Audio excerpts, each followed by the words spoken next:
All right, let's talk about a situation that can be a real test of your professional skills, asking for more time on a project. I know, it can be super stressful, but if you handle it the right way, it can actually make you look better. Oh, we have all been there. You know that knot that forms in your stomach when you look at the calendar and realize, uh-oh, there's no way I'm going to make this. It's this universal feeling, but what you do in that moment, well, that's what really matters. And here's the secret, the thing we're going to focus on today. The real issue isn't even about missing the deadline. Nope, it's all about how you communicate about it. Honestly, the problem itself is often way less important than how you present it. So yeah, let's just call this what it is, the deadline dilemma. Because how you handle this little dilemma can either hurt your reputation or, believe it or not, it can actually make it stronger. This right here is the core idea.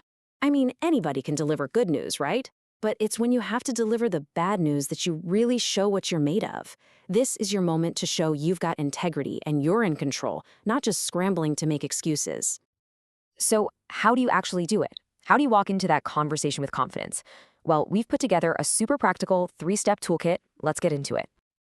The whole framework is this simple 3-part plan. First, you open the conversation politely. Super important. Second, you state the problem, nice and clear. And third, you explain the cause. Let's break down that first step. Okay, let's dive into the heart of this toolkit, starting with maybe the most important part of the whole process. The way you kick this whole thing off sets the tone for everything that follows. The key here is to be proactive, not reactive. You don't want to wait till the last second in a total panic. You go to your boss or your client thoughtfully. A simple phrase like this, "I've been meaning to talk to you," is absolute gold. It immediately tells the other person that this isn't some impulsive complaint. It says, "I've given this some thought, and it's serious." It just shows so much respect right from the jump. So you've got their attention. Now it's time to get to the point. But how you say it is everything. You need to sound natural and professional, not like you're reading from a script or even worse, like you're totally freaking out. And here is the perfect phrase for it. Using a phrasal verb like ran into sounds so much more natural than something stiff like we encountered problems. It just perfectly captures the feeling that you hit some unexpected snags. Okay, everybody, listen up, because this is the most critical step of all. This is the moment where you either build trust or you completely destroy it. You have to give a real reason, not some flimsy excuse. And trust me, there's a huge difference. You really have to get this. A reason is specific, it's factual, and it shows you own the situation.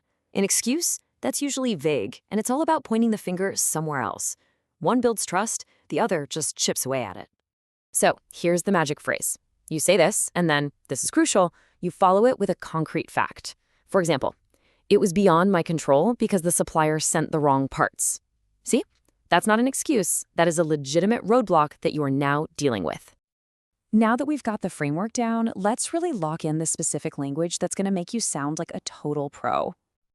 It is so important to use these terms correctly.